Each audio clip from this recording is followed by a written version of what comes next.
Salam pemirsa, berjumpa lagi bersama saya dalam pembahasan buku Agama yang Bersinar. Buku ini dituliskan oleh Nyonya Ellen G. White. Buku renungan ini menyuguhkan kepada kita suatu cara yang lebih baik, menyingkapkan kepada kita suatu kehidupan yang lebih sederhana dan lebih manis. Semua pembaca akan penuh dengan kegembiraan dan kesukaan, bersinar menyinarkan kasihnya dimanapun kita berada. Inilah ajakan bagi masing-masing kita supaya kita dapat menjadi berkat dimanapun kita berada. Supaya kehidupan kita penuh dengan kegembiraan dan kesukaan. Biarlah kehidupan kita lebih sederhana dan lebih manis. Supaya kita dapat menjalankan setiap nasihat firman Tuhan di dalam kehidupan kita.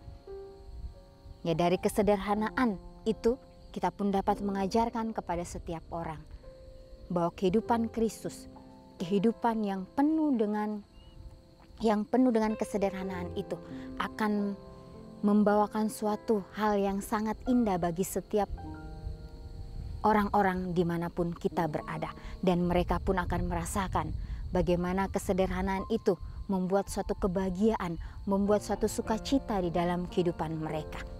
Ya, dari hal-hal yang terkecil di dalam kehidupan kita, bila mana kita dengan penuh ketulusan menjalankan itu, maka disitulah kita akan melihat bahwa Tuhan kita adalah Tuhan yang hidup, Tuhan yang akan menyanggupkan kita untuk terus menjalankan akan setiap teladannya itu.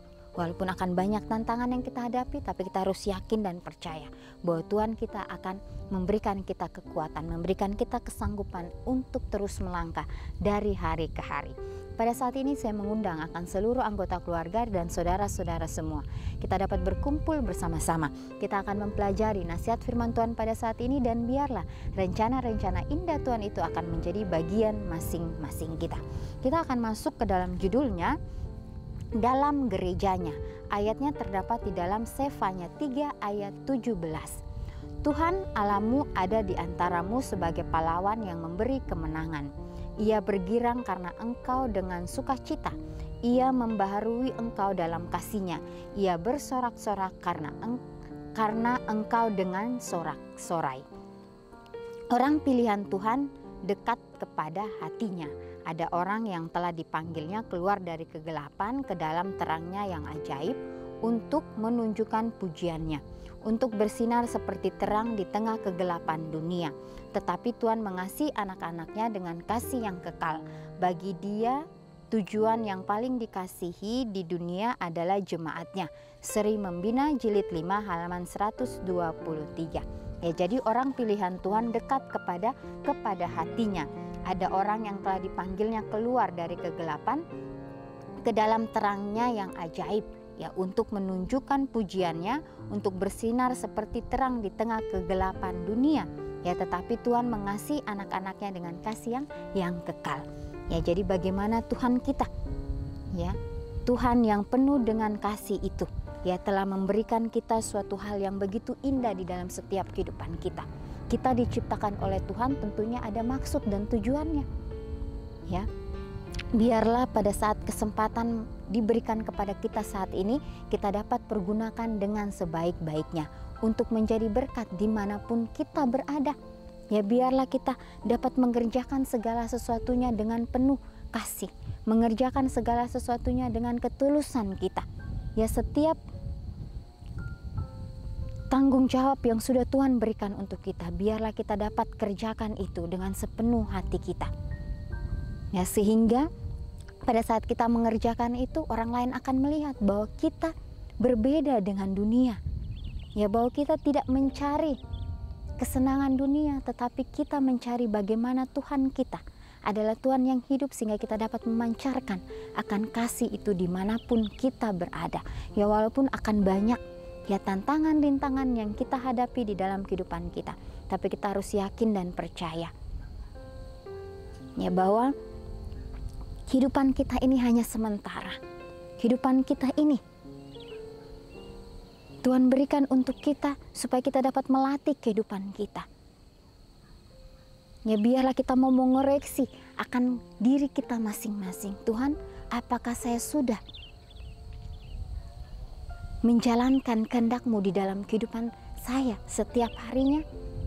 Kalau belum, Tuhan bantu saya Tuhan, supaya saya dapat melihat dengan jelas, bahwa saya dapat melihat bagaimana saya dapat menjalankan akan setiap perintah-Mu di dalam kehidupan kita masing-masing. Tuhan mengasihi anak-anaknya dengan kasih yang kekal, ya. Jadi kasih yang kekal, kasih yang tidak bisa kita ukur dengan apapun. Ya, kita tahu bersama bahwa Yesus telah mati di atas kayu salib. Dia telah mengorbankan dirinya untuk kita, umat manusia yang berdosa ini. Oleh sebab itu, biarlah kita mau terus melatih kehidupan kita hari demi hari untuk mempunyai karakter sebagaimana Kristus. Karakter yang begitu sempurna yang Dia jalani, walaupun kita sebagai manusia biasa, sebagai manusia yang berdosa, kita tidak sanggup melakukan itu, tetapi dengan pertolongan Tuhan, Dia akan memberikan kita kekuatan, memberikan kita kesanggupan untuk menjalani kehidupan kita hari demi hari. Selama zaman kegelapan, kerohanian jemaat Tuhan telah menjadi sebuah kota yang didirikan di atas bukit. Dari zaman ke zaman, dari generasi ke generasi, ajaran surga yang asli telah disingkapkan di dalamnya. Walaupun ia tampak lemah dan berkekurangan, namun jemaat adalah tumpuan tujuan di mana Tuhan memberikan perhatiannya yang sungguh-sungguh. Itulah pertunjukan rahmat-Nya dalamnya. Ia bersuka untuk menyatakan kuasa-Nya, untuk mengubahkan hati. Ini ditulis di dalam Alfa dan Omega jilid 7 halaman 11. Ya, jadi dalam gerejanya. Ya, jadi gereja Tuhan ini, disinilah bagaimana kita dilatih ya untuk mempunyai karakter seperti Kristus. Ya, gereja di mana orang-orang itu dapat dikumpulkan. Disitulah kita akan belajar bagaimana kita mempunyai suatu hal supaya kita dapat lakukan. Ya, gereja Tuhan adalah biji mata Tuhan. Ya, pada saat kita yang menjalankan setiap apapun yang Tuhan sudah berikan kepada kita, biarlah kita mau memandang kepada Tuhan. Biarlah kita boleh bersinar dan dari setiap karakter-karakter di dalam kehidupan kita, sehingga orang lain juga akan merasakan akan kasih Kristus di dalam kehidupan mereka. Ya, mungkin akan banyak tantangan, rintangan yang akan kita hadapi di dalam setiap apapun yang kita lakukan. Ya, karena kita lakukan ini adalah kebenaran Kristus. Mungkin orang-orang akan membenci kita sebagaimana Yesus pada saat Dia berada di dunia. Orang-orang yang sudah mempelajari firman Tuhan, mereka pun menentang Kristus karena kenyamanan mereka dikorek. Ya, karena mereka tahu bahwa kehidupan mereka sudah benar. Itu sangat-sangat salah. Ya, bahwa kehidupan kita tidak luput daripada dosa. Ya, bahwa kehidupan kita bila mana kita berpikir bahwa kita sudah benar, kita sudah mempelajari firman Tuhan setiap hari, kehidupan saya sudah benar. Kita harus berhati-hati karena itu datangnya dari si jahat dan itu akan membuat kita jatuh. Ya, disitulah kita menyombongkan akan iman kita. Kita harus berhati-hati. Ya. Bagaimana Tuhan kita adalah Tuhan yang penuh dengan kemurahan, kerendahan hati. Dia akan selalu mengajarkan kita bagaimana kita mempunyai ketulusan di dalam kehidupan kita pada saat kita melakukan kehendak-Nya. Ya, kalau kita mengingat kembali, ya Yesus pada saat Dia berada di dunia ini, ya Dia juga manusia biasa. Ya, tetapi bagaimana Dia dapat melakukan setiap perintah Bapaknya dengan begitu sempurna, karena Dia tahu bahwa Dia akan menjadi seorang juru selamat dunia ini. Sehingga apapun yang Dia lakukan, Dia selalu mengandalkan akan Bapaknya yang di surga. Sehingga pada saat Dia mendapatkan tantangan di dalam kehidupannya, Dia selalu datang kepada Bapaknya. Sehingga Bapaknya memberikan Dia kesanggupan, memberikan Dia kekuatan, sehingga Dia dapat melakukan yang terbaik di dalam kehidupannya. Ya, Yesus hidup di keluarga Yusuf dan Maria. 30 tahun Dia berada di keluarga itu, sehingga pada saat Dia berada di keluarga ini dia melakukan semuanya dengan sempurna. Pada saat dia keluar, dia ingin menyampaikan kabar sukacita itu, dia sudah mempunyai fondasi yang kuat. Ya, pada saat dia memanggil murid-muridnya langsung mengikuti Yesus. Ya, mereka seperti ada suatu ajakan yang mereka tidak bisa tolak di dalam kehidupan mereka, sehingga mereka meninggalkan segala sesuatunya. Mereka tidak berpikir lagi apa yang akan mereka makan, apa yang akan mereka pakai, akan tinggal di mana mereka. Tapi mereka yakin bahwa inilah Sang Juru Selamat itu yang akan menyelamatkan dunia ini, sehingga mereka mengikuti Yesus kemanapun Yesus pergi. Ya, kita tahu bersama, ya, walaupun pada saat Yesus ditangkap, murid-murid mereka terpencar. Ya, tetapi kembali lagi, pada saat kebangkitan Yesus mereka berkumpul, disitulah mereka menerima akan kuasa Roh Kudus itu. Mereka mengerti akan misi Yesus, sehingga kembali lagi mereka dapat menjalankan akan perintah Tuhan di dalam kehidupan mereka. Walaupun banyak tantangan yang mereka hadapi, penganiayaan yang mereka hadapi, tapi mereka yakin bahwa mereka melakukan ini untuk Tuhan, sehingga kebenaran itu tetap berdiri teguh. Walaupun mereka harus dianiaya, mereka tahu bahwa ini adalah pekerjaan Tuhan, bahwa inilah yang harus mereka lakukan, yang harus mereka hadapi di dalam kehidupan mereka. Ya, sehingga kembali lagi kita diberikan kekuatan, kembali lagi kita diberikan suatu pengharapan bahwa Tuhan kita akan selalu memimpin kita, akan selalu melindungi kita di dalam situasi apapun yang akan kita hadapi. Biarlah kita mau menerima akan kasih Kristus di dalam kehidupan kita masing-masing, dimanapun kita berada. Mungkin kita berada di tempat kerja kita berada di lingkungan kita berada di keluarga kita berada di jemaat kita. Biarlah kita terus mau bergandengan tangan untuk menjalankan akan misi Tuhan di atas dunia ini. Ya, sehingga kita pun akan merasakan ya bahwa Tuhan kita adalah Tuhan yang hidup, yang menyanggupkan kita di dalam kehidupan kita masing-masing. Biarlah kita mau bersinar sebagaimana sinar kasih Tuhan itu menyinari akan dunia ini. Ya, jadi disinilah akan memberikan kita suatu petunjuk. Ya, kita akan terus mau belajar daripada Tuhan kita. Biarlah pengharapan sejati bagi semua orang, kegembiraan kepada orang yang larut dalam kesedihan, dan kegelapan kepada yang letih.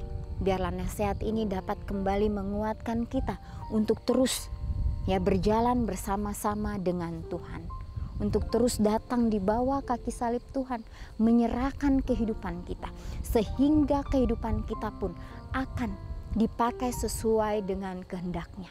Ya, jangan sampai kita sombong rohani, tapi kita minta Tuhan bantu saya supaya saya dapat melakukan semuanya dengan penuh ketulusan hati saya, sehingga saya dapat menerima akan kasih-Mu di dalam kehidupan kita masing-masing. Biarlah teladan Tuhan, teladan yang Dia sudah berikan untuk kita dapat praktekkan itu di dalam kehidupan kita setiap harinya. Ya, karena kita hidup di detik-detik kedatangan Tuhan, akan banyak tantangan yang kita hadapi. Ya, si jahat itu tidak akan tinggal diam, dia akan terus ya menyerang kita dari berbagai sudut. Tapi kita harus yakin bahwa Tuhan kita adalah Tuhan yang hidup, yang dapat memberikan kita kesanggupan, kekuatan untuk terus melangkah di dalam kehidupan kita masing-masing. Biarlah hari ini kita boleh mengambil komitmen kita untuk berjalan bersama-sama dengan Tuhan. Ya, untuk mau dipakai sesuai dengan kehendak-Nya. Biarlah talenta-talenta yang Tuhan sudah percayakan kepada masing-masing kita dapat pergunakan itu untuk memuji dan memuliakan nama Tuhan saja. Ya, karena kita sudah melihat begitu banyak tanda-tanda yang mungkin kita sudah alami sendiri. Ya, kita sudah mendengar itu di dunia ini. Ya, karena Tuhan ya memberikan kita kesempatan pada saat ini untuk terus memperbaiki akan kehidupan kita, sehingga kita boleh didapatkan setia pada akhirnya. Ya, kita mengingat pada saat Yesus disalibkan, orang yang di sebelah kanan Yesus, dia bertobat di detik-detik kehidupannya, di detik-detik terakhir dari kehidupannya. Disitulah Yesus mengatakan bahwa engkau saat ini sudah bersama-sama dengan aku di dalam Firdaus. Ya, kita yang sudah mengetahui kebenaran itu, biar kita terus mempertahankan ini di dalam kehidupan kita. Jangan sampai kita runtuh. Biar kita mau terus datang kepada Tuhan, menyerahkan kehidupan kita kepada Tuhan, sehingga kita tetap berdiri di dalam prinsip-prinsip kebenaran Tuhan. Ya, walaupun akan ada jatuh bangunnya, tetapi kembali lagi Tuhan melihat bahwa kita mau berusaha untuk melakukan itu, dan Dia akan memberikan kita kesanggupan bagi masing-masing kita. Ya, selama zaman kegelapan kerohanian, jemaat Tuhan telah menjadi sebuah kota yang didirikan di atas bukit. Ya, jadi bagaimana pada saat kota itu didirikan di atas bukit, ya, jemaat Tuhan didirikan di atas bukit, disitulah orang-orang akan melihat bahwa inilah ya pancaran sinar yang diberikan Tuhan bagi masing-masing kita, sehingga kita dapat selalu melihat hanya kepada Kristus, memandang hanya kepada Kristus yang akan memberikan kita kesanggupan, memberikan kita kekuatan di dalam kehidupan kita. Ya pemirsa, inilah nasihat firman Tuhan pada saat ini. Biarlah kita mau terus menjadi anak-anak Tuhan, untuk terus mempraktekkan akan karakter Kristus di dalam kehidupan kita masing-masing. Walaupun akan banyak tantangan yang akan kita hadapi, tapi kita harus yakin bahwa Tuhan kita adalah Tuhan yang hidup, yang dapat memberikan kita kekuatan itu. Ya pemirsa, kita akan berjumpa lagi di kesempatan yang berikutnya, dan Tuhan memberkati.